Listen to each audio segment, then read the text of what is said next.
Suits is a drama series that follows the lives of a lawyer duo, Harvey Specter and Mike Ross. Harvey is an aggressive alpha male who doesn't listen to anyone and always does his own thing, but is surprisingly obedient to his secretary, Donna. Donna is portrayed as an extraordinary character with a high emotional intelligence. She's apt at reading people instantly and in great depth. This ability is almost supernatural, and indeed it gives Donna a numinous character. Looking at her closely, she's OP on purpose. She's a depiction of the Anima. And not just any Anima, she is Harvey's Anima, and the two are inseparable. He's in fact so attached to her that the mere idea of him losing her makes him want to drop to his knees, and when she does leave, it gives him panic attacks. Indeed, we can see how powerful the Anima can be. The seemingly harshest man in the world can transform into a tame puppy under her spell. However, there is an issue. While the spell holds strong, despite wanting to, Harvey is unwilling to commit to Donna romantically because of a strong emotional repression, abandonment issues and commitment issues he suffers from. As a result, he doesn't always recognize Donna as a being in her own right, but treats her as an extension of himself. I've chosen to conduct an in-depth analysis of this pair to show that there are accurate instances of the Anima-Animus relationship portrayal on TV that reflect this process within the context of our era. I find this depiction accurate because the relationship between Donna and Harvey is quite complex. There's an issue on behalf of the storytelling which employs a classic will they, won't they plot device to keep the audience watching, but tends to have the opposite effect. But at least we can say it's a more realistic depiction of human personality in relationships. After all, personal development can be a matter of years, even the whole life. And we are human, which means we sometimes act incredibly irrationally. Therefore, I'm aware that sometimes the actions of the characters seem out of place, but in this analysis we will focus on the most interesting aspects, as I usually attempt to do.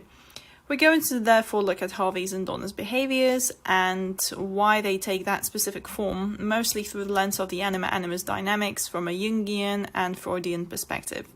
Even if you're not familiar with the story or the characters themselves, it doesn't really matter. The goal of this analysis is to provide insight into behaviours in the real world and look at their psychodynamics. I will also add some scenes from the show for illustration. This video will be slightly different and probably longer, as I intended to conduct it in the form of a podcast episode. If you enjoy this format, please let me know in the comments. So let's dive right in. We're going to first look at Harvey's Anima. So what is the Anima? Anima is the man's soul and emotional life. She's not a mere figment of imagination or some mental construct, but she's in fact a psychic reality of a man. Integration of the Anima means to bring the emotional life into consciousness or to transform her from being one's worst enemy, which is the case in Harvey's life because he condemns his emotional life and fights against it, into a link that holds the unconscious and the conscious together, bridging the intellect with the feeling. Donna represents the inner voice of Harvey's soul. I'm Harvey Specter, and this is my associate. She listens to all his private conversations, she knows exactly what he needs before he even asks. Donna, I need the... Oh, also, I didn't have a chance to... Marry me? I took care of that too. We've been married for the last 7 years. Excellent. She sticks with him through heaven and hell. Harvey and I are like this. At the same time, she pulls him in the right direction emotionally. She's the embodiment of his emotion-feeling side, and as he later says himself, his compass. Harvey says to Louis that he doesn't tell Donna to do anything, she just does. It's now easy to see that she's clearly his Anima. You just made partner. We just made partner. This kind of dynamic therefore implies that Donna should be his partner in life. Ever since the beginning of the show, anyone who's a little bit perceptive will notice this sexual innuendo hanging in the air between the two, and this is also what strengthens the impression that they behave like a married couple, and indeed it's even brought up in the very first episode, I believe. Therefore he does behave as if she were, except that it's not realised consciously. This suggests that Harvey's Anima is strongly projected onto Donna. Therefore, due to the projection, Harvey is unaware of his feeling side, which means his personality is not whole, as there is a lot of unrealised potential. Only when he finally realises consciously that Donna's missing at the decisive trial of his life, or in other words, that his emotional life is missing, When the real converges with the symbolical, does he realize his inability to lead a fulfilling life without his feeling life, and so he integrates the projection and decides to pursue a relationship with Donna. This makes perfect sense because although Donna is a receptacle of his projection at first, in the story she's a literal representation of his anima. Therefore, only through their union can Harvey achieve wholeness of his character. So when Donna leaves his side, it's as if he lost the anima, and loss of the anima is associated with inflexibility, one-sidedness, obstinacy, even childish petulance. Since Harvey's anima is projected onto Donna, he has to rely on her presence to be his emotional side, while his ego consciousness acts on behalf of his materialistic mindset, adopting a macho man attitude. Ironically, due to this suppression, Harvey falls prey to exaggerated sensitiveness. He's quite touchy and infantile at times. He suffers from morbid ambition and an inferiority complex he compensates by his win-all attitude. To sum up, he's afraid of vulnerability, and to shield himself from that, he constructs a ruthless persona. But on the inside, there's immature softness. Integrating the anima into the psyche is the ultimate goal of emotional development in a man. She represents the man's ability to relate to other people, determines how he truly feels on the inside. We can therefore say that the anima forms the bridge between the personal and the collective unconscious. We know from the beginning of the series that although Harvey is a self-driven, workaholic, seemingly narcissistic lawyer, he has very strong moral values and principles and would do anything for the people he cares about, including sacrificing his own career. That side is something he doesn't show outwardly, and so it manifests as a messiah complex. He's compelled to always save the situation. However, his views become too rigid and inflexible with the feelings fading out. He constantly seeks external affirmation and has a hard time relating to other people on the emotional level. Because of that, he appears to be greedy and self-centered too. The description by Donna in the very first episode of Harvey's character sums it up perfectly. Got it. Arrogant, self-absorbed, blowhard. Thinks he's the smartest one in the room. But she herself knows Harvey not to be so. She knows that he represses his emotional side, and even though he acts on it, he would never acknowledge it. And this is where his neurosis comes from. Donna is the key to realizing his emotional life consciously. As we'll later see, she navigates Harvey in his relationships with other people and guides him to mature emotionally, albeit in tiny drops. Ultimately, Harvey must reach this maturation by himself to reach Donna, his anima, and so, apart from acting on his intellect, to act on his feeling, which implies integration of the projection as well. But this kind of situation often leads to turmoil in the relationship as well. For instance, we'll later learn that despite this remarkable closeness between them, they do keep secrets from each other. But in my opinion, this makes sense because this gap between them is implied the whole time, and this gap is intricately linked to the lack of a romantic relationship, which, along with the things unsaid, has fallen to the unconscious. Ever since season 1, it's clear that Donna is in love with Harvey, and that they do have a history, but since he's emotionally underdeveloped, their relationship isn't possible at the time. Harvey represses his emotions due to past hurts and sees them as an obstacle in his journey after success. But as it tends to be with people like that, they fail to see that the true major obstacle in their life is the repression. Jung depicted the evolution of the Animus form in the man's psyche in various stages, with the ultimate being Sophia, the symbol of wisdom and mediator of the unconscious content to the consciousness. This is who Donna embodies, and it explains her uncanny ability to read other people. But as we later see, she's also an individual being with faults of her own. The Sophia is more like the image of Harvey's projection, which is seen both by him and the viewer. So you may be wondering why Donna seems to be a little bit passive in this relationship. If Donna had confronted him too much, he would have run away. If she didn't do anything, he would have never grown up. It seems that most of the time, Donna does just the right amount of work to push Harvey forward.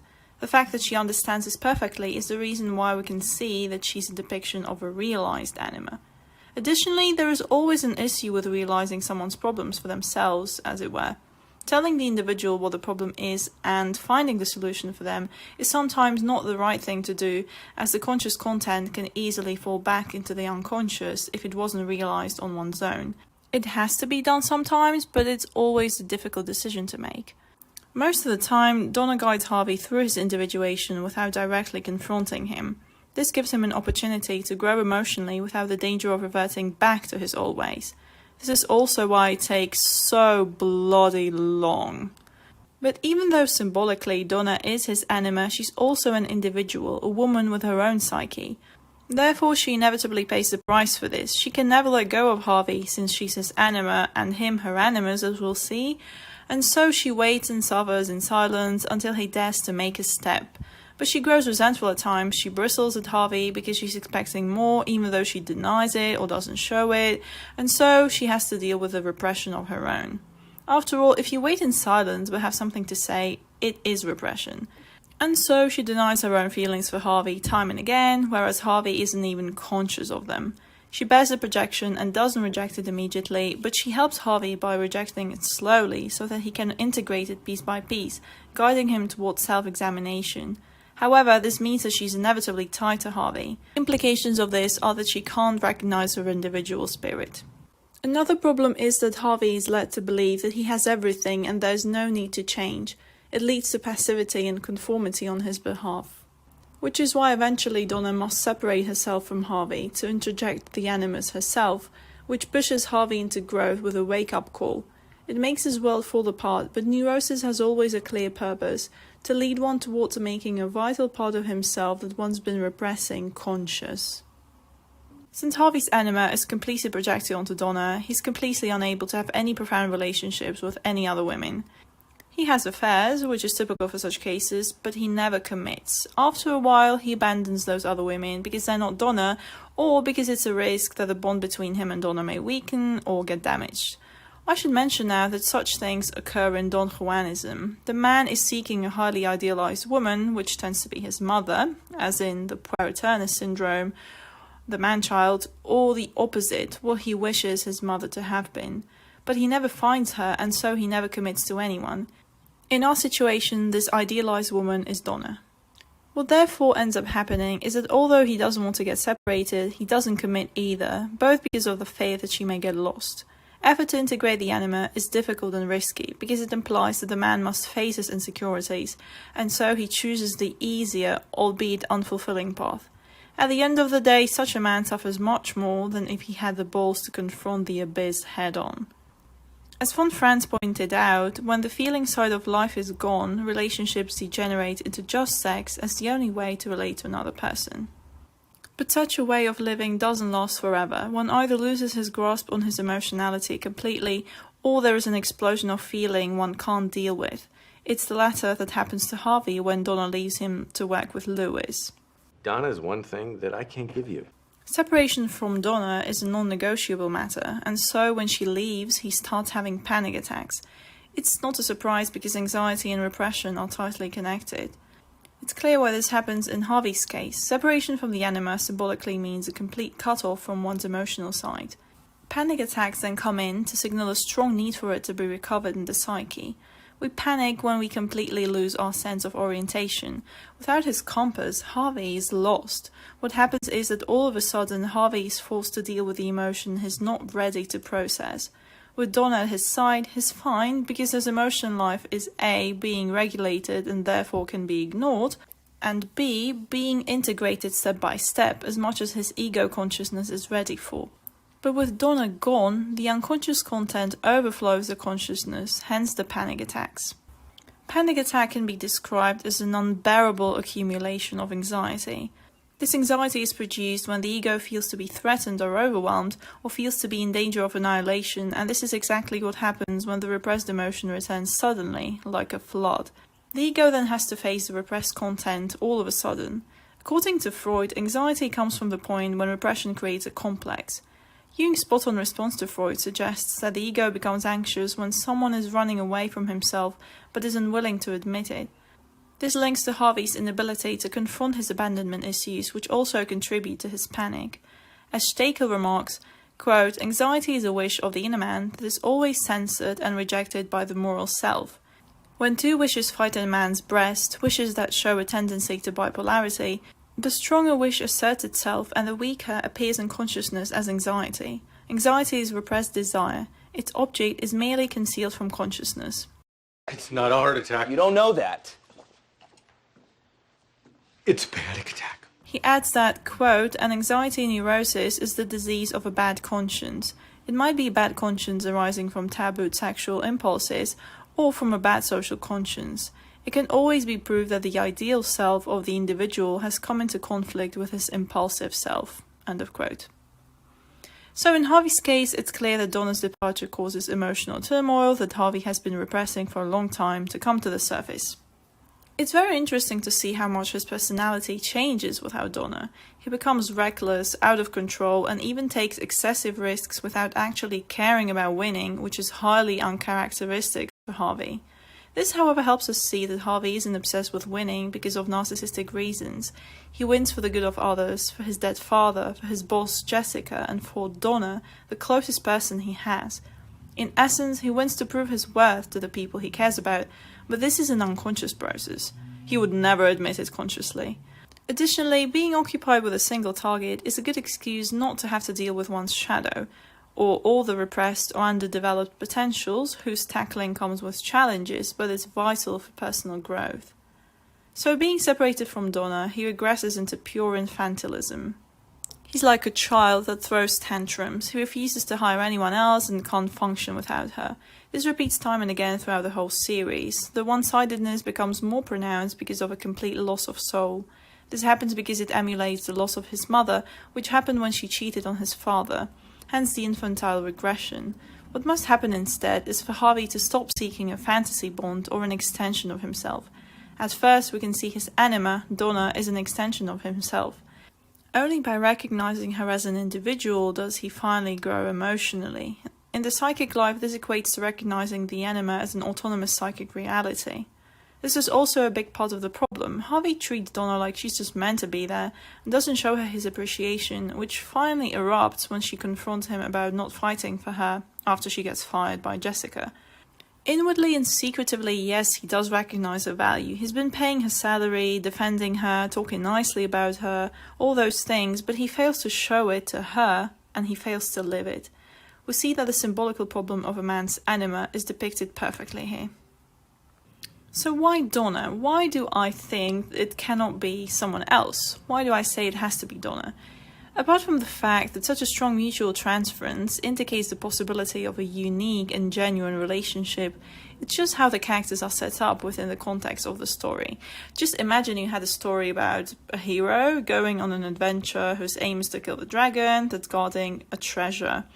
It all goes well, the hero kills the dragon, but then he doesn't take the treasure. He returns to his village and lives happily ever after, leaving the treasure behind. Now, doesn't it make you feel like the story is just incomplete? The hero returned, but he continues to live, which does imply continuation of his story. Don't you think then that at one point or another the story will just continue until the hero retrieves the treasure? Because that's the point of the story. Even if we run from our demons for years, there will come a time when we'll have to face them to complete our story or to be annihilated. For example, in such a story, the dragons could just keep spawning in front of the treasure until the hero takes the treasure and ends the misery of the suffering villagers.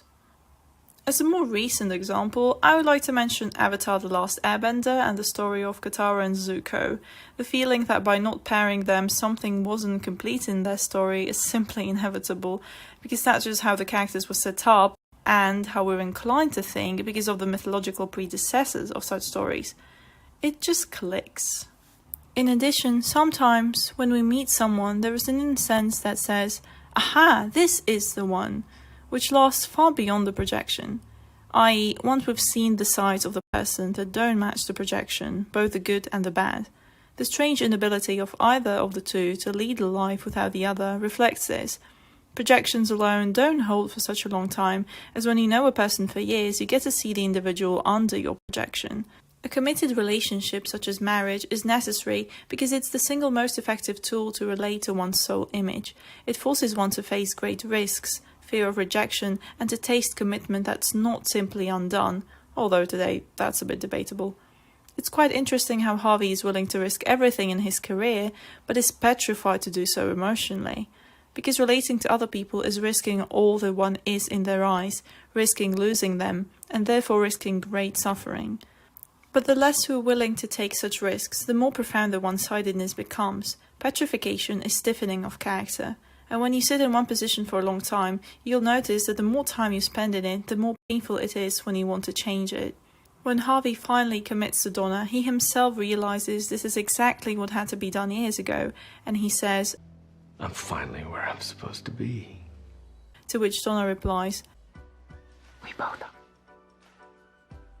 and it just feels right. So, is Harvey blind to love, or is he in denial? Well, it's a bit of both, since they're tied to repression. Harvey's materialistic outlook is what denies his emotional side, and thus he misses many things. Looking at the world through one eye doesn't compare to seeing it with two, after all. Just like you need a microscope to see microorganisms, your eyes to see what's around, and telescope to observe the stars, so we need different tools to see the whole picture of reality. If you miss just one of them, you'll miss some aspects of it. Plato's cave allegory is a good allusion to what happens when we don't have access to the whole picture of reality. And so it's with the people who only live one side of themselves. Now is a good time to look at the origins of Harvey's complex. As you can see, there's a couple of things going on here, but in reality it's a simple chain of events. First, Harvey's mother cheats on his father and begs Harvey to keep the secret. He does so for 2 years until the father finds out. He does this by repressing his emotions so that he can keep the secret that's tearing him apart on the inside, so that he can keep the two people he loves the most around him. This is the root of Harvey's emotional repression. Showing emotion then becomes equated with losing someone, and this is the root of his abandonment issues. It also gets combined with the mother complex, for which he can't establish relationships, but he finds a woman onto whom he projects all he wished his mother was, which is Donna. As a result, Harvey adopts a mentality that emotion makes him weak. By showing his true emotions, he risks losing the ones he cares about, or that's what he believes. This is because clearly, whether one's facade is rejected or loved is irrelevant. It protects one from the suffering that could be caused by rejecting one's true self, because that's what one really is, and that's what hits one. However, it has a huge drawback. Being loved for what one really is becomes impossible, and so does relating to other people who show their true selves. And third, having a romantic relationship with a person of the opposite sex is a requirement for psychic growth and physical fulfillment, which are linked and give one a higher purpose as a human being by removing the strictly narcissistic condition. That is, if we talk about relationships in which both parties wish to achieve this. Harvey sacrifices this to protect his ego, which grows in strength, but his unconscious is working constantly on overcoming this complex through Donna, his Anima.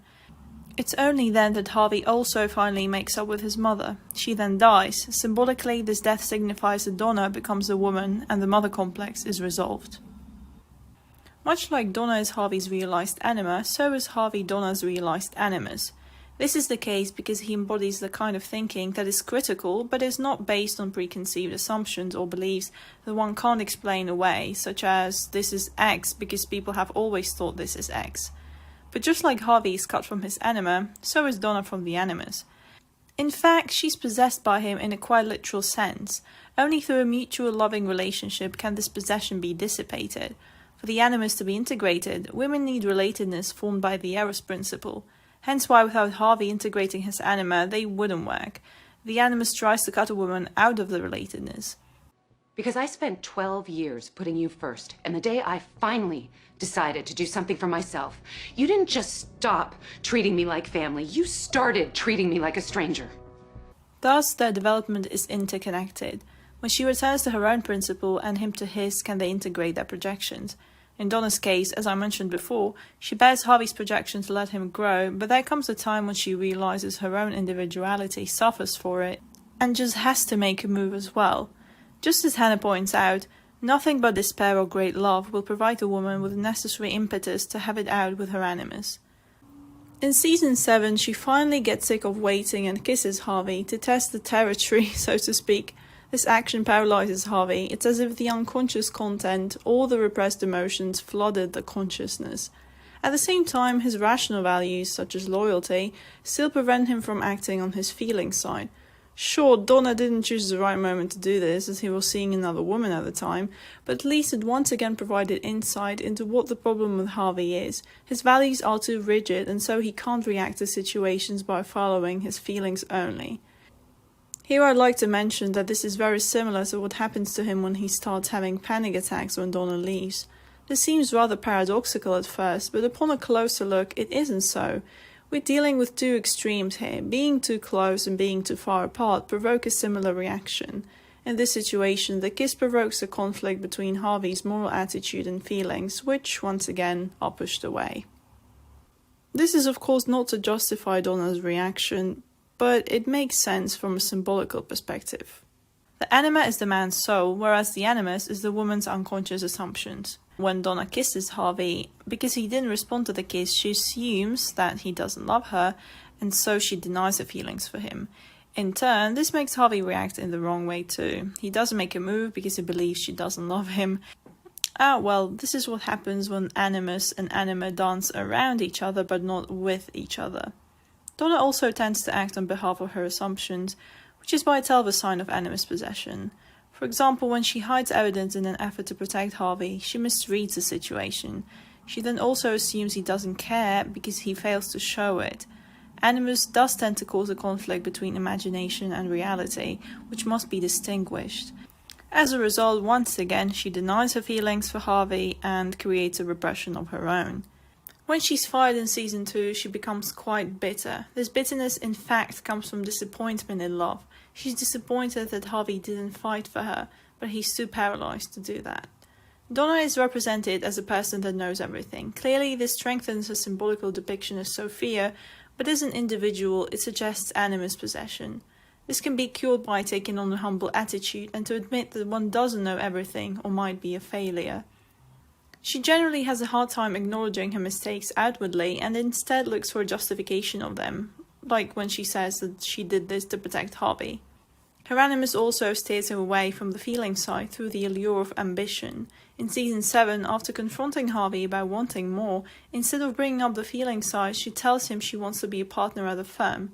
Symbolically, we could interpret this as wanting to be Harvey's partner, but instead she pursues something she's not even qualified for, frankly. This is a good example of how the animus can mislead women. However, with her moving into an office of her own and up the ladder at the firm, symbolically it could be that the anima is finally getting seen as an individual. It's easy for a woman to get caught in the animus when she steps into the conflict. This is also why Donna doesn't confront Harvey directly, but waits until he himself makes a step. We can see that whenever she takes a direct, not a subtle step towards Harvey, it doesn't go well. She must suffer the fate, so to speak, and thus eventually catch the animus. Her goal is to preserve human relatedness, while Harvey must realize it. This is also consistent throughout the series. In the flashbacks into their past, we see that Donna refused to mix work with pleasure with Harvey, but there's much more to it, as is indicated when Rachel asks Donna if she'd like to pursue a relationship with Harvey, and Donna says something like that she would have liked to try, but he wasn't ready. This implies that she wasn't interested in a fling, and since Harvey wouldn't commit, she wouldn't be able to work with him anymore. They only had a fling when they weren't working together, which does fit into this kind of thinking, but it's a massive cognitive dissonance. So overall, this is simply an act of denial, because neither of them are willing to risk each other's loss. It only stands to reason that Donna's animus too is projected, and of course Harvey is his receptacle. He is after all a representation of brutal demonstration of power, brute force typical for the animus. Where the anima comes with subtle remarks and cunning ways to make herself known, the animus bursts out with stormy arguments. However, Harvey has all the positive qualities of a realized animus too. Courage, honesty, objective thinking, decision, initiative. Donna's animus is realized when these intellectual values connect with the feeling values. This stimulates new initiatives, and in the story of Suits, which is normally centered around work life, it's the relationship sphere that finally gets to be explored. Now that we've looked at both the anima and animus in Harvey and Donna, I'd like to look at Mike and Harvey before we move on to the summary. Mike and Harvey are two sides of the same coin, where Mike needs to learn to put his emotions aside and through that grow professionally from Harvey. Harvey needs to learn to include his emotional side in both his private life and work life from Mike. Mike is therefore a symbolical germ of a new attitude in the unconscious. They work together well because they compensate each other's lacking functions. In fairy tales, this would be the relationship between a beggar and a king. The beggar often appears to compensate for the king's all too lofty attitude. Mike's coming into the picture as the impetus that Harvey's life needs for a transformation of his inner life to occur. Harvey's attitude is quite infantile at times. We can see that in tiny details such as signed basketballs on the windowsill, vinyl collection no one can touch, lack of commitment, or possessiveness. They all point towards the rule of the ego complex. Many old renewal of the king stories follow a similar trajectory. A son of the king must go on an adventure to bring back a precious object. The female element tends to be lacking in the original family, and so the hero also brings in the feminine principle as well. The story ends with marriage, or a king imprisons his daughter that must be rescued by a suitor, who is then to become the new king. In Suits, Mike is Harvey's successor, whose presence helps Harvey to re-establish contact with the Anima and thus discover his true, complete self. So the short version of the story would go something like this. To sum up Harvey has a mother complex. He projects his ideal image of a woman onto Donna. Afraid of losing her, he represses his emotional and romantic feelings. He does have affairs with other women, but unconsciously he's seeking Donna, which is why he can never keep any other relationship. At the same time, since Donna bears this idealized image that Harvey doesn't want to lose, and while he's repressing his feelings, Donna isn't acknowledged as an individual. This is what happens in life when the Anima is not taken seriously. When Harvey gets separated from Donna, the panic he feels is caused by the loss of the regulatory mechanism found in Donna. On one hand, he reverts into an infantile condition. On the other hand, the loss is a must for a realization to occur. It takes him a really long time, which can be realistic, but in Suits this pattern eventually becomes repetitive and unnecessary even. But it forces Harvey to take an active role in his emotional life. He must take steps to pursue Donna and thus realize his emotional life, integrating his Anima. To sum up Donna's role in the story is clearly to represent Harvey's Anima, as indicated symbolically time and again, i.e. she's his secretary, right hand, they're inseparable, she's the heart whereas he's the mind, she does art and theatre, which represents feminine creative power, and so on. However, she's also an individual, a woman, and therefore she also has an animus, and this animus is projected onto Harvey. So Harvey is Donna's stubborn animus. The animus also differs according to the stage of the woman's development.